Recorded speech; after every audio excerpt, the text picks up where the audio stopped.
استووا قيموا صفوفكم وتراصوا صلاة التراويح. الله أكبر.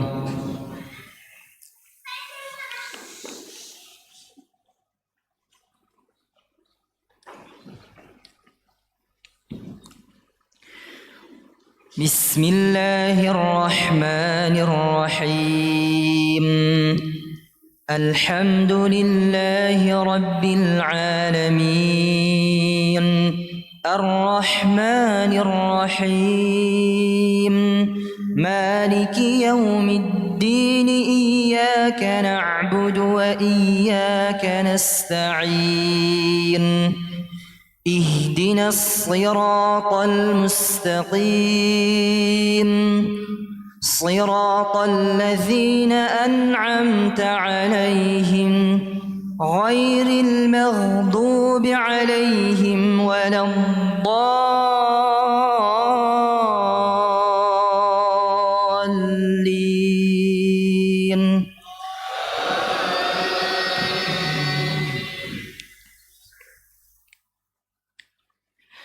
الله لا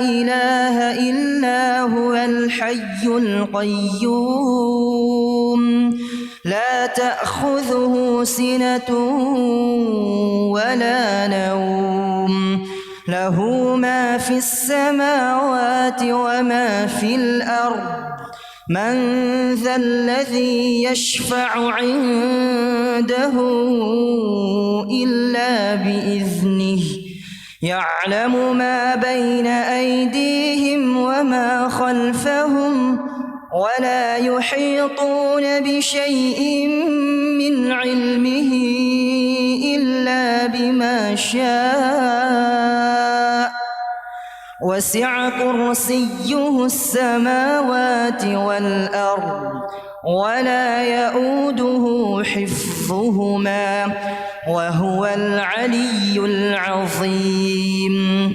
لا إكراه في الدين قد تبين الرشد من الغي فمن يكفر بالطاغوت ويؤمن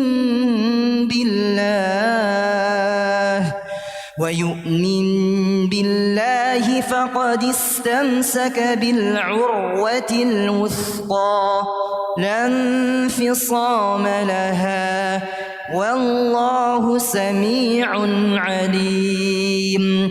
الله ولي الذين آمنوا يخرجهم من الظلمات إلى النور والذين كفروا أولياؤهم الطاغوت يخرجونهم من النور إلى الظلمات أولئك أصحاب النار هم فيها خالدون. الله أكبر.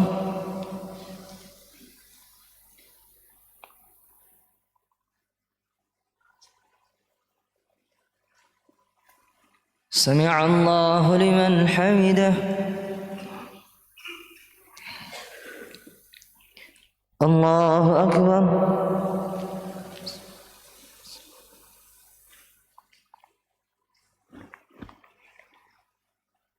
الله أكبر.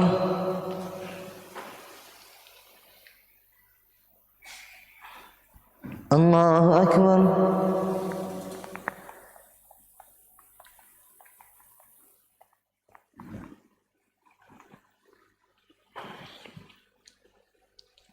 الله أكبر. بسم الله الرحمن الرحيم. الحمد لله رب العالمين الرحمن الرحيم مالك يوم الدين إياك نعبد وإياك نستعين اهدنا الصراط المستقيم صراط الذين أنعمت عليهم غير المغضوب عليهم ولا الضالين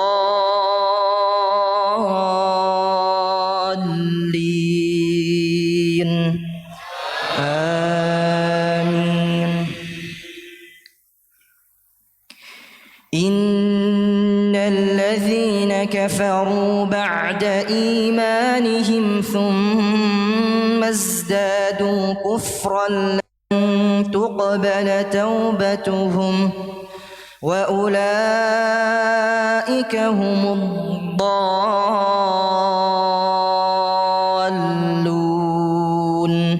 إن الذين كفروا وماتوا وهم كفار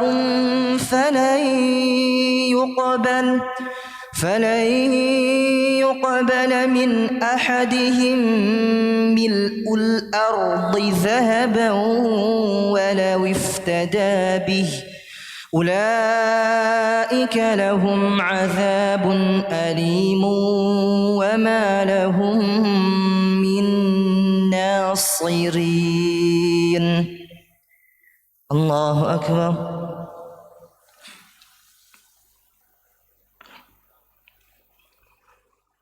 سمع الله لمن حمده.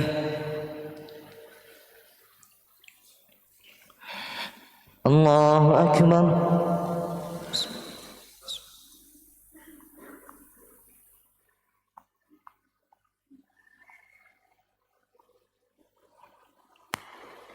الله أكبر.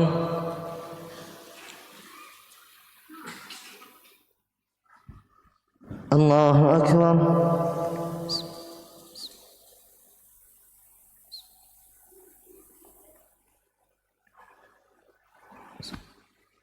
الله أكبر.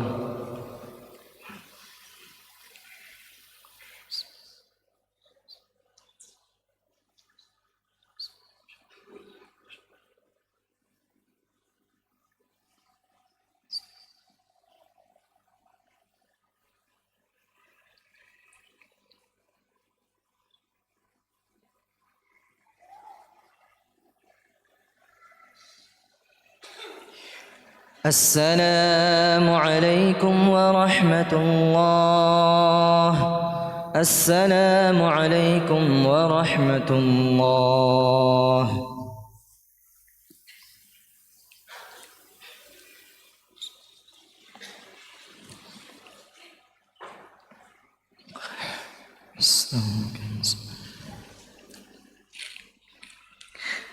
الله أكبر.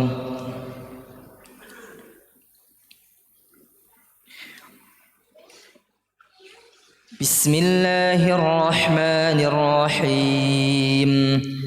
الحمد لله رب العالمين الرحمن الرحيم مالك يوم الدين إياك نعبد وإياك نستعين اهدنا الصراط المستقيم صراط الذين أنعمت عليهم غير المغضوب عليهم ولا الضالين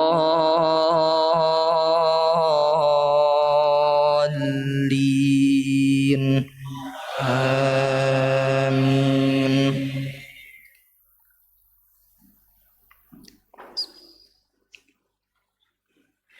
يا أيها الذين آمنوا اتقوا الله حق تقاته ولا تموتن إلا وأنتم مسلمون واعتصموا بحبل الله جميعا ولا تفرقوا واذكروا نعمة الله عليكم إذ كنتم أعداء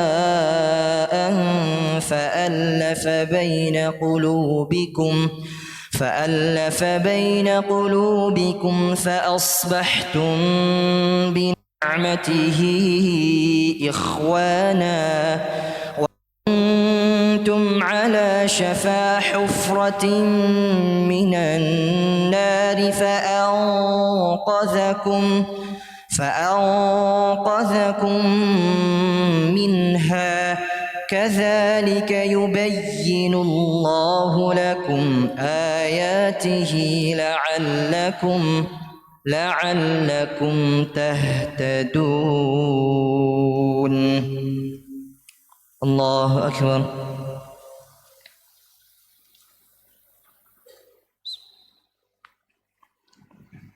سمع الله لمن حمده. الله أكبر.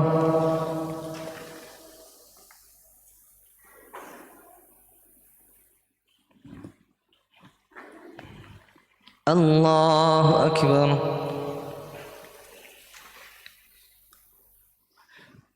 الله أكبر.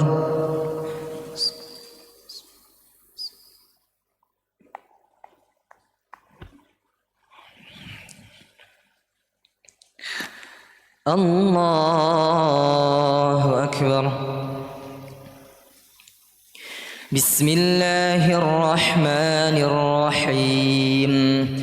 الحمد لله رب العالمين الرحمن الرحيم مالك يوم الدين إياك نعبد وإياك نستعين اهدنا الصراط المستقيم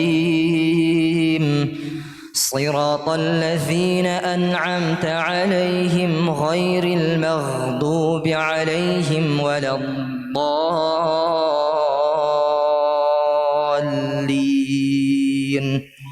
آمين. ولتكن منكم أمة يدعون إلى الخير ويأمرون بالمعروف وينهون عن المنكر وأولئك هم المفلحون. ولا تكونوا كالذين تفرقوا واختلفوا من بعد ما جاءهم البينات وأولئك لهم عذاب عظيم. الله أكبر.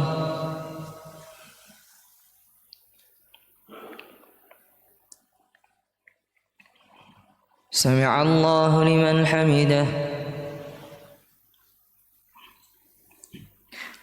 الله أكبر.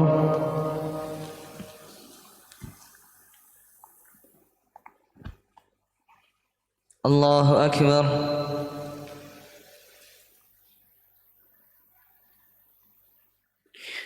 الله أكبر.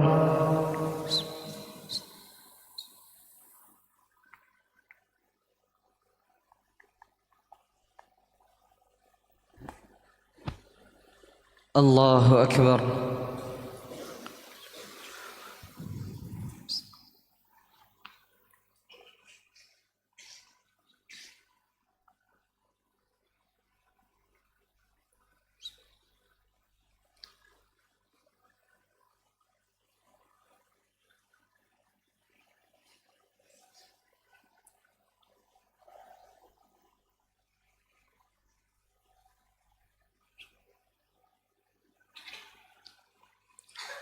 السلام عليكم ورحمة الله. السلام عليكم ورحمة الله.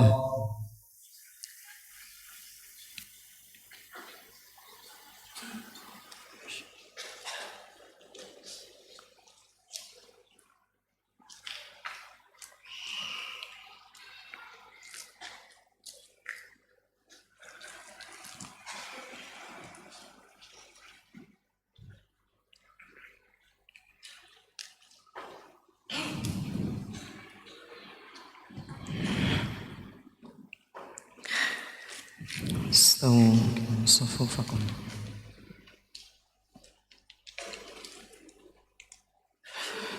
الله أكبر.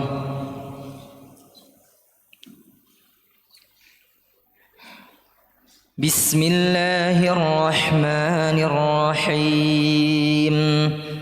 الحمد لله رب العالمين الرحمن الرحيم مالك يوم الدين إياك نعبد وإياك نستعين اهدنا الصراط المستقيم صراط الذين أنعمت عليهم غير المغضوب عليهم ولا الضالين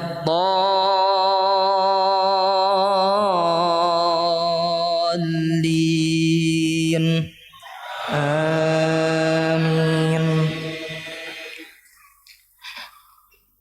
أولم يعلموا أن الله يبسط الرزق لمن يشاء ويقدر إن في ذلك لآيات لقوم يؤمنون. قل يا عبادي الذين أسرفوا على أنفسهم لا تقنطوا من رحمة الله إن الله يغفر الذنوب جميعا إنه هو الغفور الرحيم. وأنيبوا إلى ربكم وأسلموا له من قبل أن يأتيكم العذاب ثم لا تنصرون. واتبعوا أحسن ما أنزل إليكم من ربكم من قبل أن يأتيكم العذاب بغتة وأنتم لا تشعرون. أن تقول نفس يا حسرة على ما فرطت في جنب الله وإن كنت لمن الساخرين.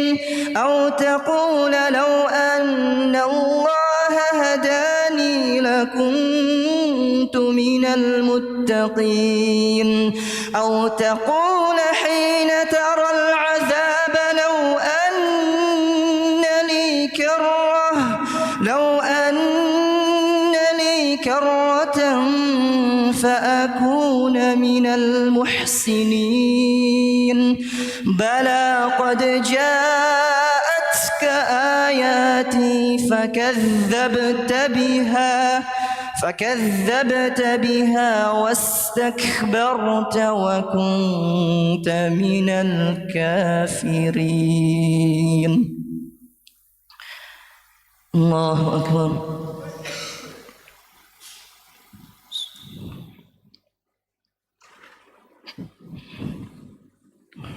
سمع الله لمن حمده.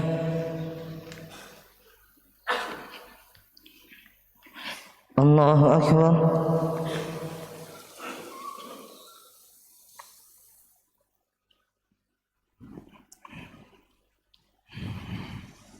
الله أكبر.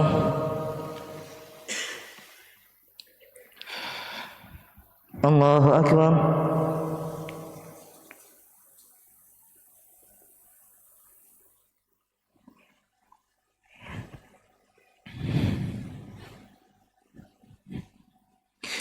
الله أكبر.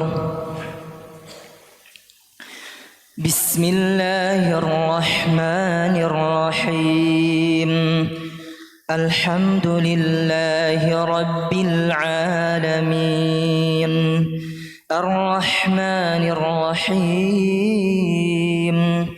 مالك يوم الدين إياك نعبد وإياك نستعين اهدنا الصراط المستقيم صراط الذين أنعمت عليهم غير المغضوب عليهم ولا الضالين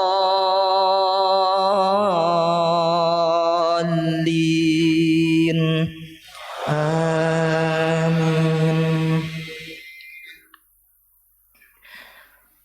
ويوم القيامة ترى الذين كذبوا على الله وجوههم مسودة أليس في جهنم مثوى للمتكبرين أليس في جهنم مثوى للمتكبرين وينجي الله الذين اتقوا بمفازتهم لا يمسهم السوء ولا هم يحزنون.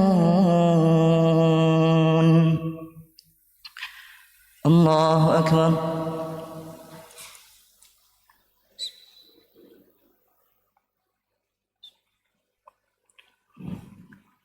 سمع الله لمن حمده.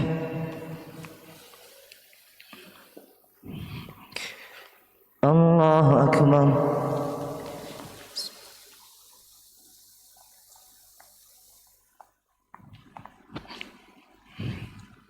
الله أكبر.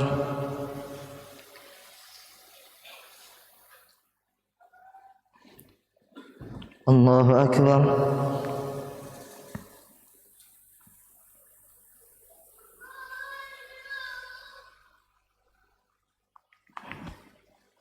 الله أكبر.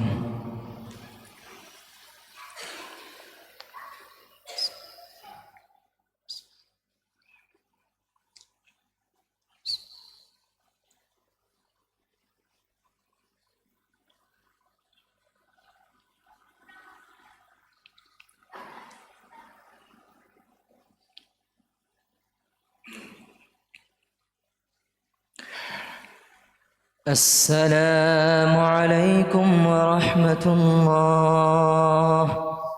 السلام عليكم ورحمة الله.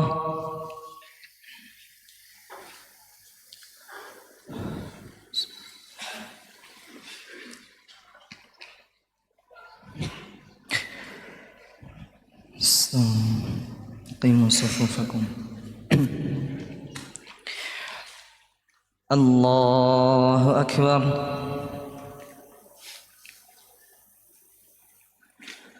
بسم الله الرحمن الرحيم الحمد لله رب العالمين الرحمن الرحيم مالك يوم الدين إياك نعبد وإياك نستعين اهدنا الصراط المستقيم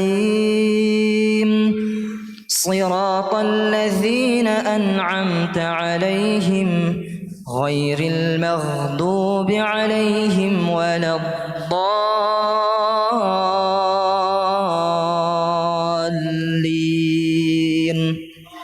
آمين.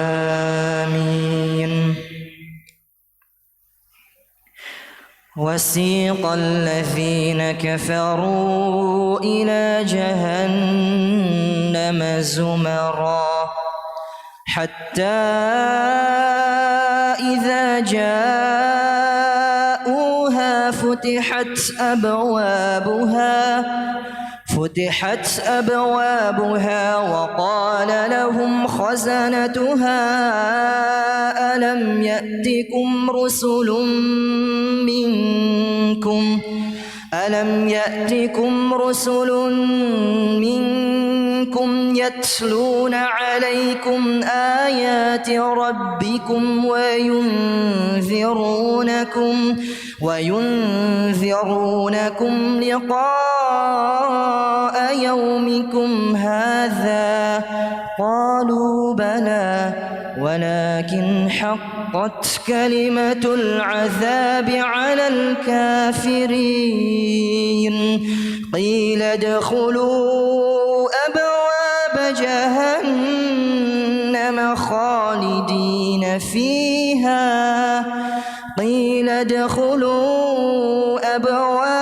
جهنم خالدين فيها وبئس مثوى المتكبرين.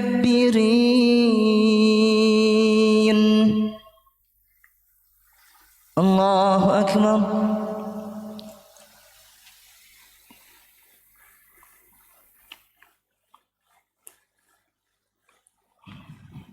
سمع الله لمن حمده.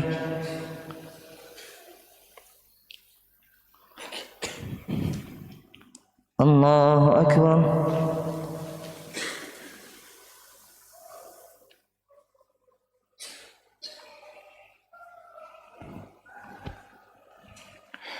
الله أكبر.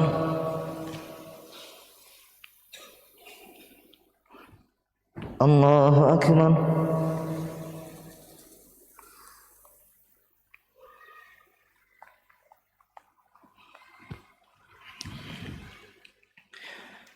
الله أكبر.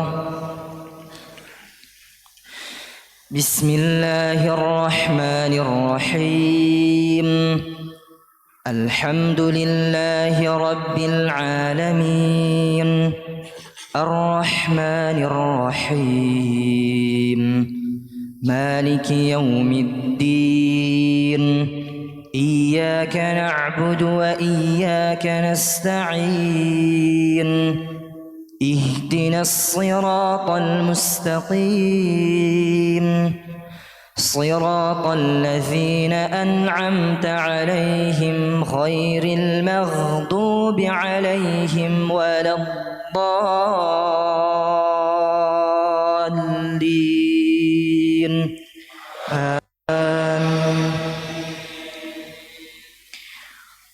وسيق الذين اتقوا ربهم إلى الجنة زمرا حتى إذا جاءوها وفتحت أبوابها وقال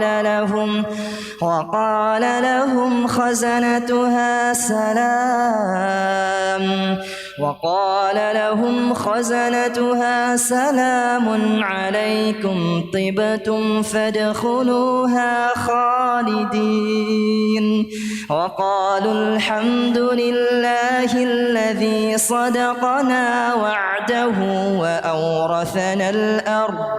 وأورثنا الأرض نتبوأ من الجنة حيث نشاء فنعم أجر العاملين. وترى الملائكة حافين من حول العرش يسبحون بحمد ربهم وقضي بينهم بالحق وقيل الحمد لله رب العالمين. الله أكبر.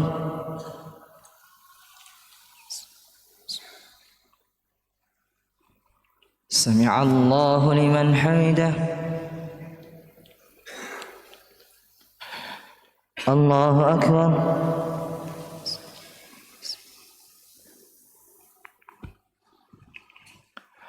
الله أكبر.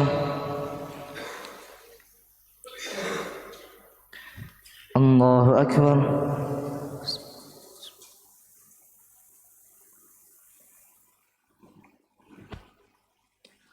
الله أكبر.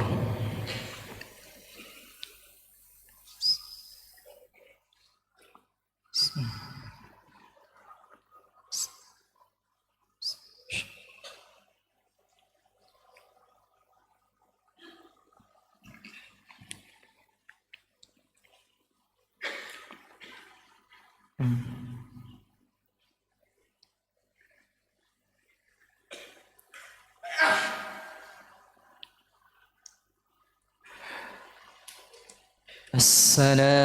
عليكم ورحمة الله. السلام عليكم ورحمة الله.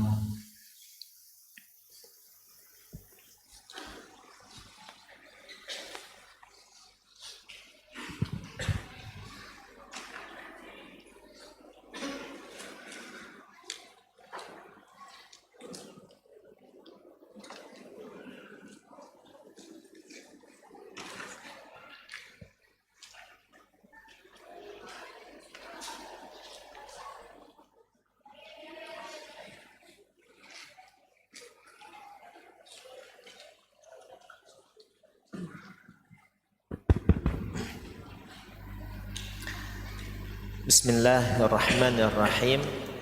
Assalamualaikum warahmatullahi wabarakatuh. Alhamdulillah, wassalatu wassalamu ala rasulillah wa ala alihi wa ashabihi wa man walah. Subhanaka la ilma lana illa ma 'allamtana innaka antal alimul hakim. Allahumma 'allimna ma yanfa'una wanfa'na bima 'allamtana wa zidna 'ilman nafi'an ya rabbal alamin. Allahumma faqihna fid din wa 'allimna ta'wil waj'alna min ibadika salihin. Alhamdulillah, hadirin dan hadirat, bapak-bapak, ibu-ibu, para jemaah Masjid Al-Ihsan yang insyaallah dirahmati Allah Subhanahu wa taala. Kembali kita bersyukur pada Allah pada malam yang ke-20. Benar Bapak Ibu ya?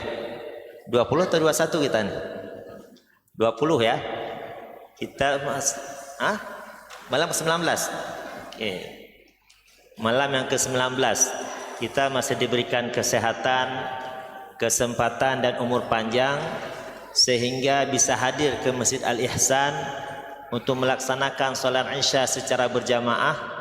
Kemudian kita lanjutkan dengan sholat tarawih beserta witir, dan kita berharap dan bermohon kepada Allah semoga serangkaian ibadah yang telah kita lakukan di bulan Ramadan diterima oleh Allah Subhanahu wa taala. Amin, Allahumma amin. Hadirin dan hadirat, bapak-bapak, ibu-ibu, para jemaah dirahmati Allah Subhanahu wa taala. Semua amalan manusia itu sudah ada takarannya. Semua amalan manusia itu sudah ada ukurannya. Sebagai contoh, berapa besar pahala salat berjamaah? Ya. Nabi sallallahu alaihi wasallam bersabda, "Salatul jamaah afdalu min salatil fardhi bi 27 darajah." Salat berjamaah itu lebih utama daripada salat sendirian 27 derajat. Dalam hadis yang lain 25 derajat. Tergantung sejauh mana seseorang itu menyempurnakan hak-hak salat tersebut. Masih terukur pahalanya. Begitu juga halnya pahala salat jenazah. Nabi sallallahu alaihi wasallam bersabda, "Man shalla ala janazatin falahu qirat." Barang siapa yang mensalati jenazah, maka dia akan mendapatkan pahala 1 qirat. Dan barang siapa yang mengantarkan jenazah sampai ke pemakaman, maka dia akan mendapatkan pahala 2 qirat.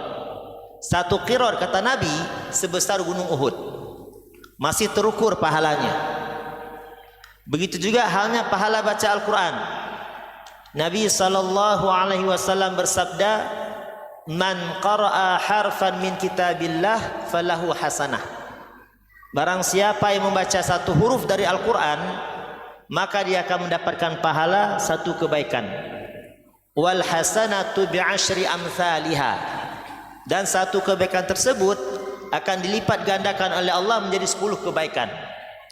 Artinya setiap huruf dari Al-Quran yang kita baca itu bernilai 10 kebaikan. Masih terukur pahalanya. Namun para ulama mengatakan ada 3 ibadah yang pahalanya tidak terukur berapa besar pahala tersebut. Ada 3 ibadah yang pahalanya tanpa batas. Jangankan manusia, malaikat pun gak tahu berapa besar pahala 3 ibadah ini. Yang pertama kata para ulama, ibadah puasa. Ibadah puasa. Di dalam hadis qudsi riwayat Imam Muslim, Nabi sallallahu alaihi wasallam, Allah Subhanahu wa taala berfirman, "Kullu amali bani Adam lahu." Semua amalan manusia itu kembali kepada dirinya. Illa saum kata Allah, kecuali puasa. Puasa ini beda. Fa innahu li wa ana ajzi bihi. Puasa ini untukku kata Allah, dan aku sendiri yang akan membalasnya. Kenapa ibadah puasa begitu spesial? Kenapa ibadah puasa begitu istimewa? Imam An-Nawawi rahmatullah alaih ketika menjelaskan hadis yang kita bacakan tadi, beliau menyebutkan alasannya. Kenapa puasa begitu spesial? Alasannya kata Imam Nawawi, li'annahu ba'idun 'anir riya' li khafaihi. Karena puasa ini jauh dari sifat riya. Karena tersembunyi ibadah puasa. Kita enggak tahu si fulan itu puasa ataukah tidak. Bahkan orang pun enggak tahu kalau kita puasa ataukah tidak. Kita masuk ke ruangan sendiri, ke kamar pribadi, kita makan, kita minum, orang enggak ada yang tahu. Namun ketika kita dalam keadaan sendirian, kenapa kita tidak makan dan tidak minum? Karena 2 alasan. Imanan wa ihtisaban. Karena punya iman pada Allah Subhanahu wa taala, merasa diawasi oleh Allah Subhanahu wa taala. Wahtisaban, dan mengharapkan pahala di sisi Allah Subhanahu wa taala. Ini yang menyebabkan ibadah puasa itu begitu spesial. Bi khilafis shalah wal hajj kata Imam Nawawi. Berbeda dengan ibadah salat dan ibadah haji. Kalau salat dari rumah kita datang ke masjid, orang semua bisa melihatnya. Orang semua bisa menyaksikannya. Oh, Pak si fulan itu ahli salat dia. Dia kalau datang ke masjid selalu berada di saf pertama. Ya, kemudian dipuji oleh orang, subhanallah Pak istiqamah sekali salatnya, rentan dengan sifat riya. Apalagi ibadah haji ya.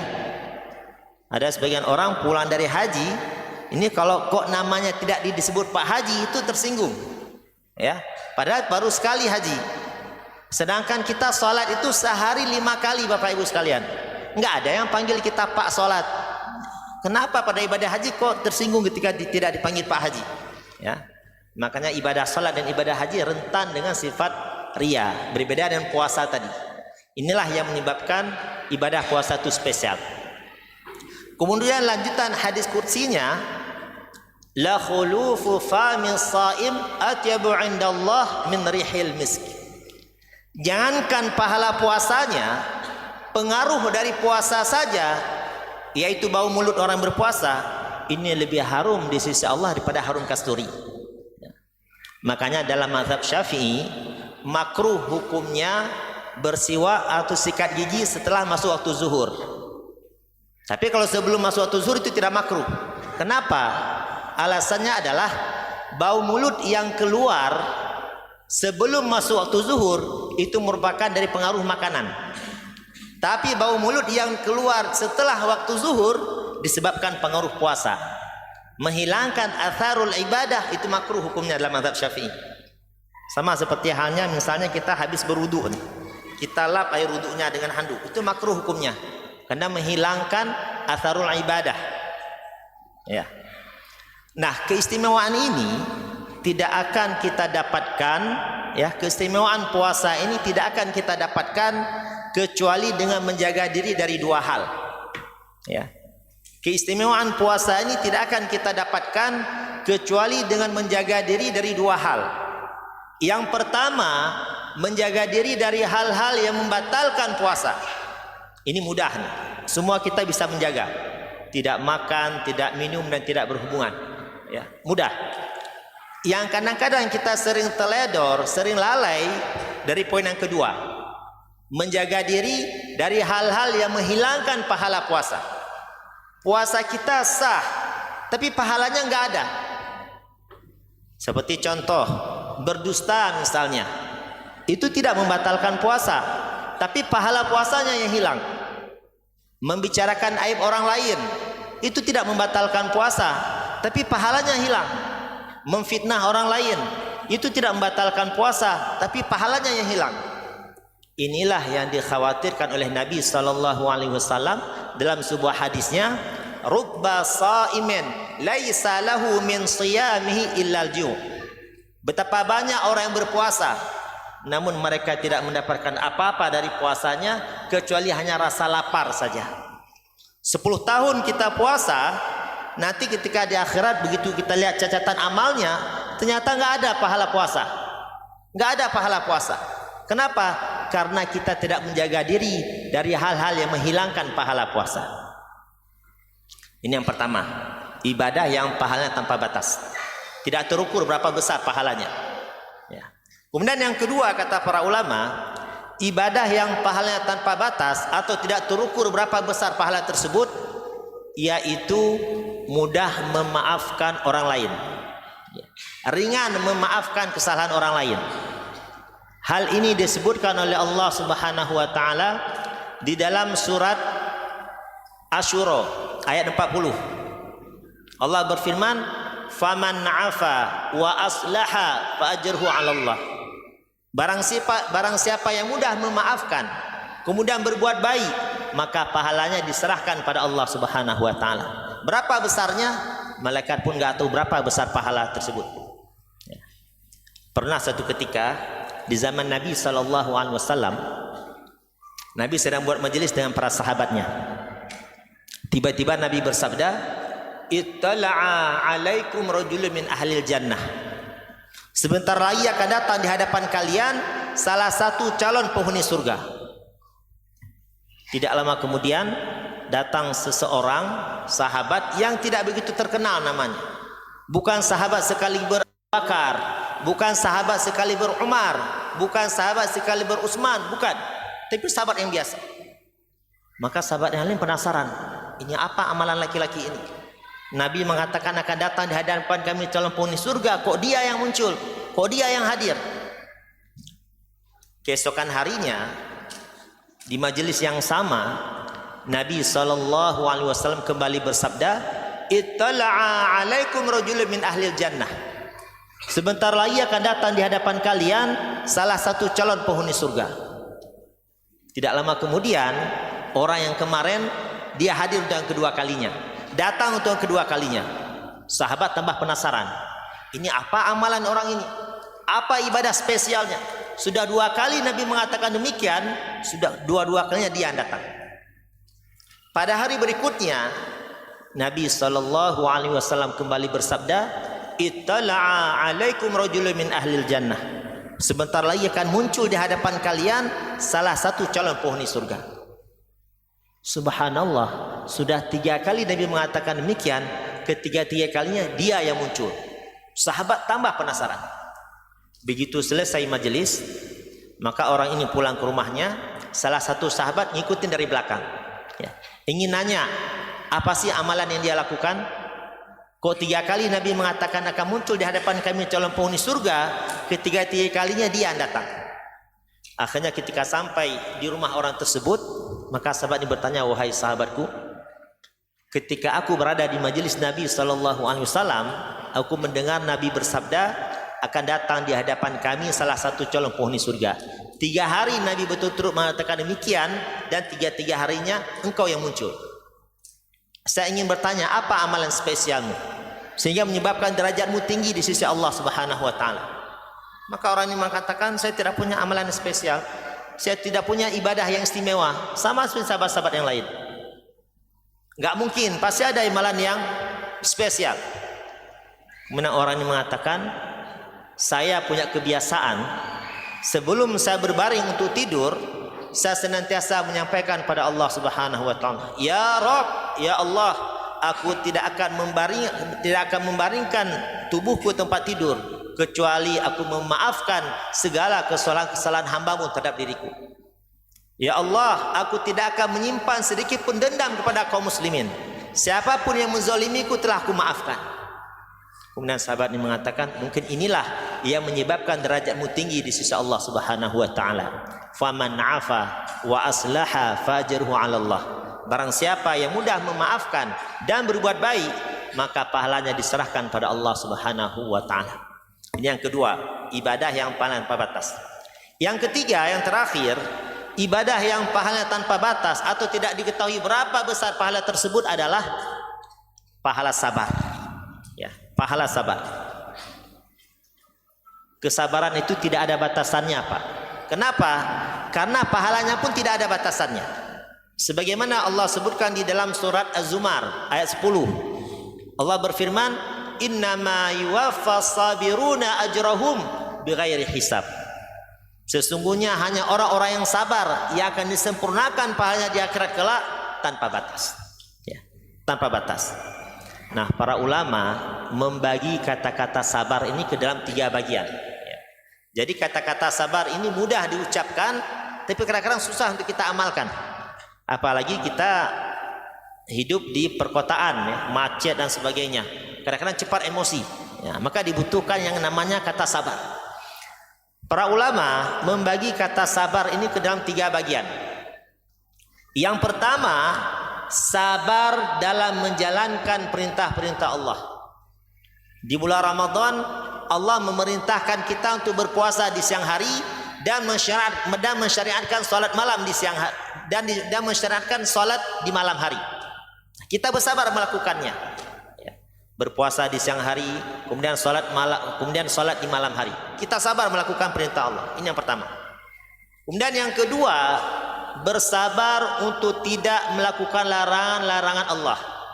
Apa yang Allah larang, kita bersabar untuk tidak mengerjakannya. Dan yang terakhir, dan ini yang paling sulit. Ini yang paling sulit, yaitu bersabar atas ujian yang diberikan oleh Allah Subhanahu wa taala. Ini tidak semua orang kuat, ya. Bersabar atas ujian yang diberikan oleh Allah Subhanahu wa taala. Dan setiap kita ini Bapak Ibu sekalian punya ujian yang berbeda-beda. Punya ujiannya masing-masing. Ada orang yang diuji dengan penyakit. Bertahun-tahun dia sakit. Ada orang yang diuji dengan kekurangan ekonomi. Ada orang yang diuji dengan meninggal suaminya. Ada orang yang diuji dengan meninggal istrinya. Nah, kalau kita bersabar atas ujian yang Allah berikan, maka ada 2 hikmah yang kita dapatkan. Yang pertama, Allah akan mengampuni dosa-dosa kita, dan yang kedua, Allah akan angkat derajatnya. Makanya kalau ada orang diuji dengan penyakit yang berkepanjangan, kita dianjurkan oleh Nabi untuk senantiasa berhusnuzon pada Allah Subhanahu wa taala. Bisa jadi dengan cara inilah Allah ingin mengampuni dosa-dosa kita dengan memberikan kita penyakit, sehingga ketika kita kembali kepada Allah Subhanahu wa taala, kembali dalam keadaan tidak membawa dosa, karena sudah terhapus dengan penyakit dan ujian yang Allah berikan di dunia. Inilah 3 ibadah yang disebutkan oleh para ulama yang pahala tanpa batas dan tidak terukur berapa besar pahala tersebut. Demikianlah tausiah singkat pada malam hari ini. Mudah-mudahan bermanfaat bagi yang menyampaikan dan juga bermanfaat bagi yang mendengarkan. Subhanakallahumma bihamdika asyhadu an la ilaha illa anta astaghfiruka wa atubu ilaik. Wassalamualaikum warahmatullahi wabarakatuh.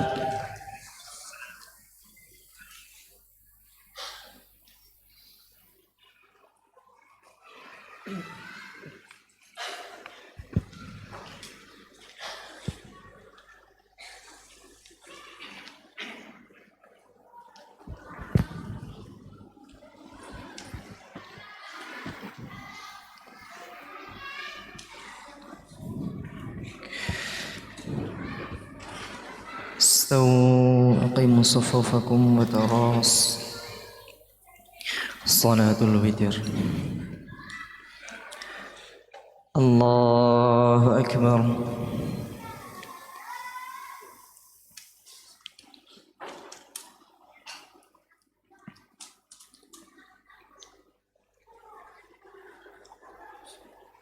بسم الله الرحمن الرحيم.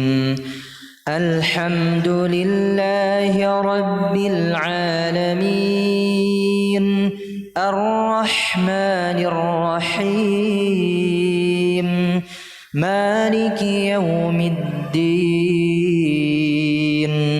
إياك نعبد وإياك نستعين اهدنا الصراط المستقيم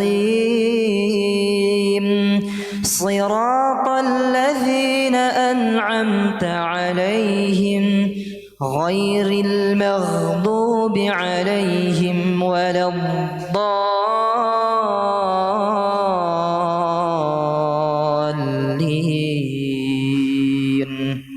آمين.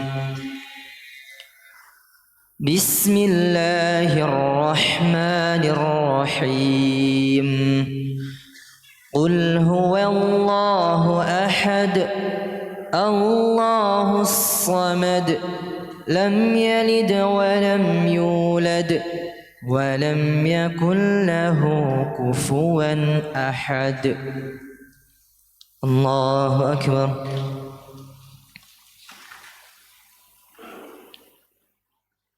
سمع الله لمن حمده. الله أكبر.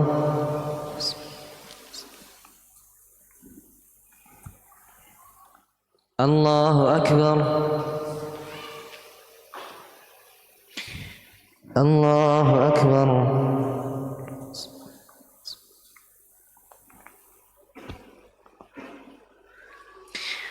الله أكبر.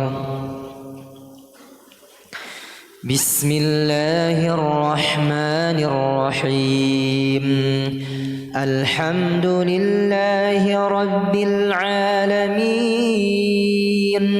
الرحمن الرحيم مالك يوم الدين إياك نعبد وإياك نستعين اهدنا الصراط المستقيم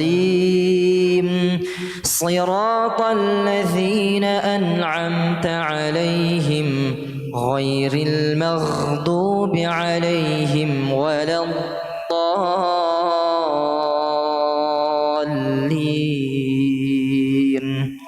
آمين.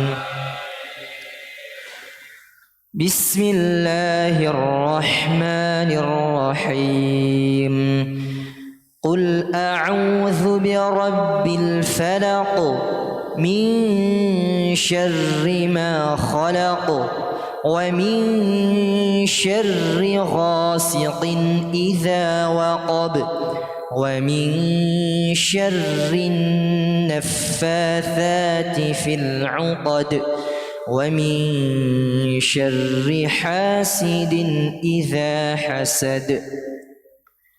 الله أكبر.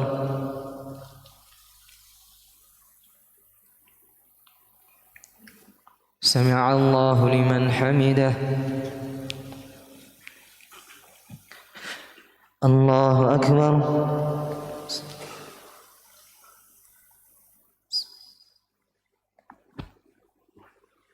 الله أكبر. الله أكبر.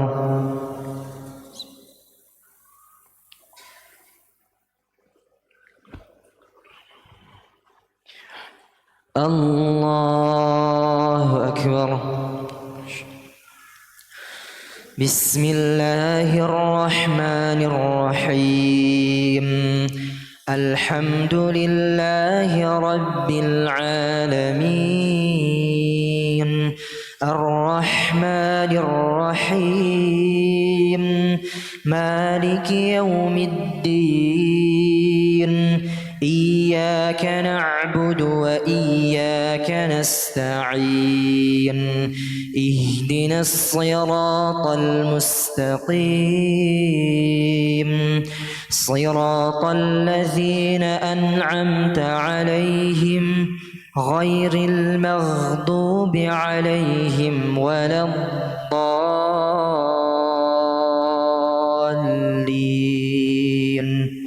آمين. بسم الله الرحمن الرحيم قل أعوذ برب الناس ملك الناس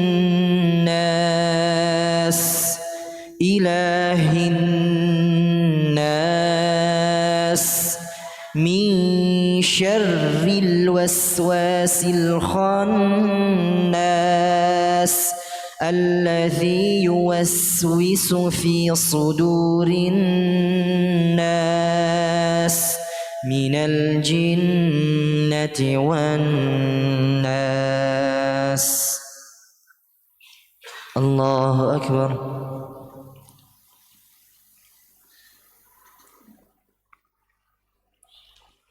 سمع الله لمن حمده.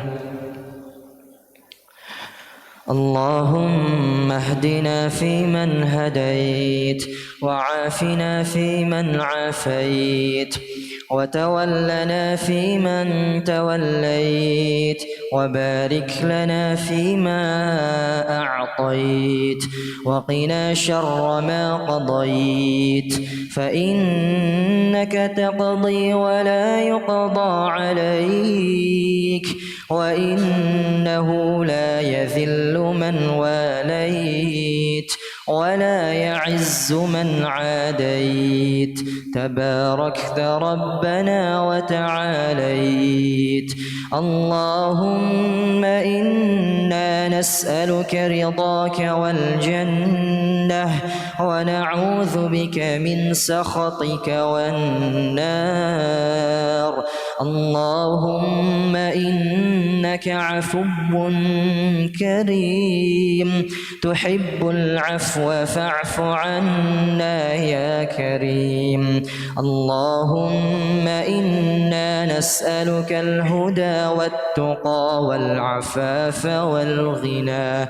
اللهم انصر إخواننا المجاهدين والمستضعفين في فلسطين وفي غزة.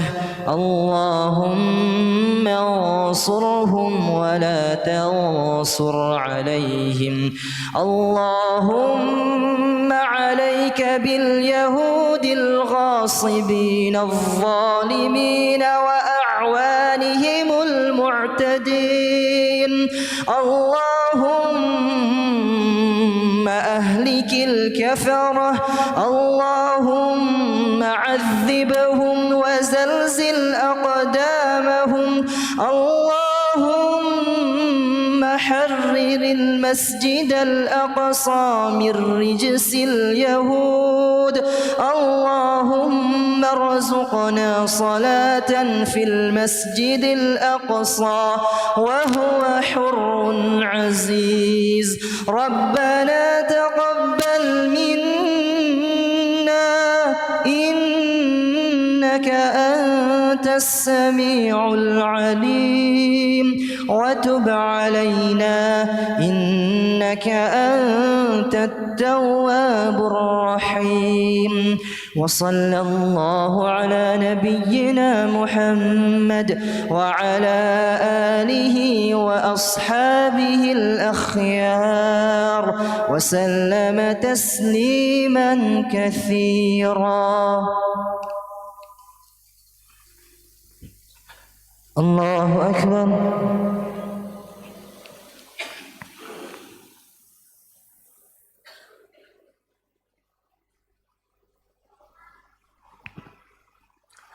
الله أكبر.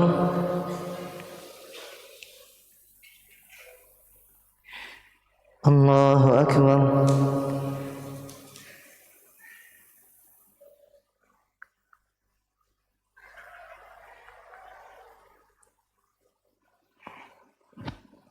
الله أكبر.